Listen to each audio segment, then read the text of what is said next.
Hello, welcome back. If you're new here, my name is Becca and today I am doing the Throne of Glass character book tag.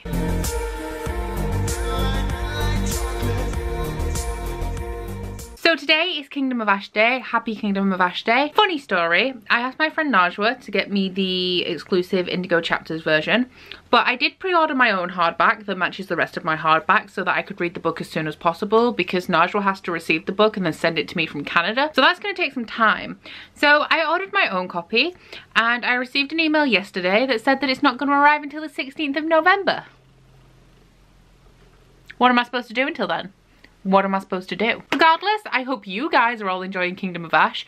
Please enjoy it for me as well until I manage to get a copy. I might end up just priming myself a UK paperback and then sending it to somebody else. I'll do a giveaway when I finish reading it because I need that story ASAP and nobody wants to make sure that I receive it ASAP. Anyway, back to the book tag. This was created by G-Swizzle books and I was also tagged by her, and it is essentially a tag with a question for every single Throne of Glass character. Now, she has done two versions of this, I believe. There's the original version and she has done her updated version. I'm doing the updated version. I'll put a link in the description box below to that. So Throne of Glass is a series with a lot of characters in it, and so I am going to not dwell too long on any of my answers because there are 16 questions. And some of them were really hard, you know, because when I do book tags, I don't like to repeat series for any answers.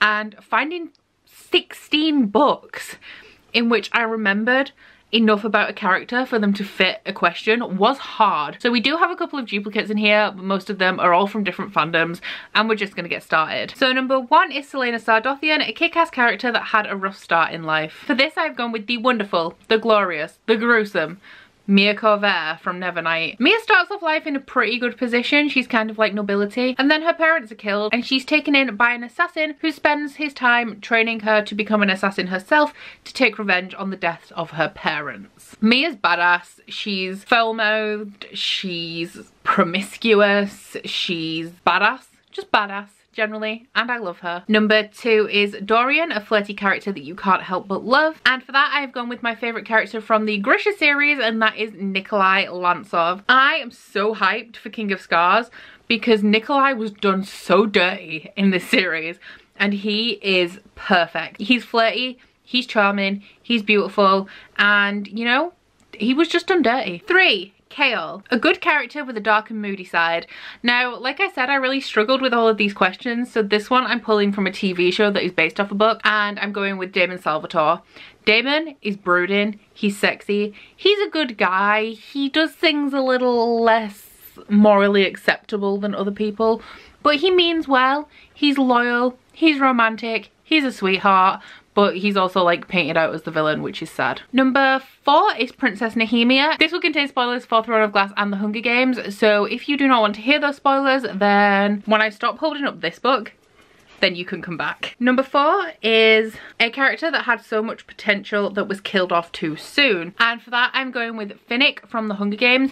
Not necessarily because he was killed off too soon, but the way he died was just so wrong. Like, you don't just kill a Finnick like that. You have to, you know, it has to be dramatic. It has to be moving. There has to be like 3 years of mourning for a character like Finnick, and once again another character that was done dirty. Number five is the King of Adalin / Maeve, your favourite villain. Now, I have a video from last Halloween on my favourite villains, which I will link up here for you to check out if you want to, but one of my favourite ones from that list is Bellatrix from Harry Potter. Bellatrix is my spirit animal. I love her, as you can tell. I'm a Slytherin, and yeah, it helps that she's played by Helena Bonham Carter, who is just a queen in her own right, but I absolutely love Bellatrix. Number six is Rowan, your favourite love interest, and for this I am going with, do I even need to tell you? I think you already know. It's Reese. I know, you already know, don't you? Yeah, you do. Number seven is Adian, your favourite bookish relative, like a brother, a sister, a cousin, a parent, etc. And I am going with pretty much any family member from The Hate U Give by Angie Thomas, because my favourite aspect of this book, which is a young adult contemporary surrounding the Black Lives Matter movement, but my favourite aspect of this book was Star's family, her father particularly. Like, if I had to pick one, it would be her dad, and I just loved her community. I loved how supportive her family were, and yeah, it was my favourite part of this book. Number eight is the queen, the hero, Manon Blackbeak. And the question is, your favourite anti-hero. So I struggled with this one for a while, and I was just going to say Manon, because Manon is like one of my favourite characters of all time and definitely my favourite anti-hero. But for the sake of like actually having a decent answer, I'm going to go with Evangeline from the Red Queen series, who is essentially the Manon of Red Queen. She's sort of like a royal princess who just wants status and power, but she has a bit of a softer side and things that are more important to her than that. And eventually she starts to come round and maybe work towards that. However, her methods are always serving herself. Number 9 is Abraxas, your favourite noble steed or even pet. Once again, wanted to say Abraxas for this because that would be my actual answer. But I picked Leland from the Beast Player. Leland is the creature that's depicted on the cover of this book. He's like got the body of a wolf and he's furry but also has wings, and also he's a she. So sorry about that. She's just so cute and beautiful, and I absolutely love the relationship that the main character has with her. Number 10 is Asterin, a character who is loyal, and I actually don't have a book for this, but a woodmark. My answer is Simon Lewis from the Mortal Instruments series. You know, he's been in love with Clary for a very long time and she's just not interested, but he still, you know, he still sticks around. He's still her best friend. He still would do anything for her, and I don't really feel like you get a character that's much more loyal than Simon is. Number 11 is another one of my favourites, and that is Lissandra, a character who grew on you. And for this I'm going with a strange one, and I have picked Queen Levana from the Lunar Chronicles. This is her little novella and she's actually the villain of the series. However, you see in Farah especially that there is a lot that has been done to her for her to be the way that she is.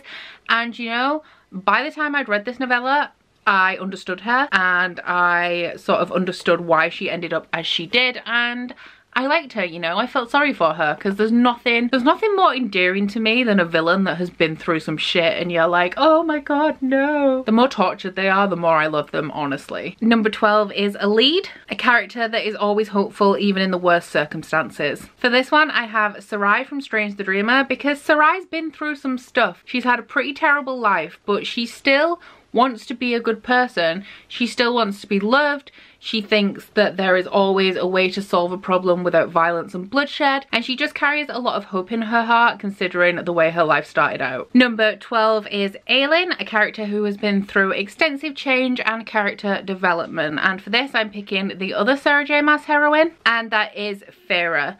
Now Farah starts off this series as being a human girl who has to hunt to feed her family. Her sisters are useless, her dad is useless. She looks after her family and her only dream in life is to have comfort, to have somebody look after her, to not have to worry about food, to not have to be the one that's depended upon. Farah is extremely different at the end of this trilogy than she started out. She wants different things, she's a stronger person, and I just really enjoyed going on that journey with her. Number 14 is Fleetfoot, a character who stays safe no matter what circumstances are thrown at them, which is really funny actually, because in the Empire of Storms book diary that I just put up, I mentioned how crazy it is that Fleetfoot, like, is still managing to be around when I just don't feel like he would be. I'm glad that he is, but I just don't feel like it would happen.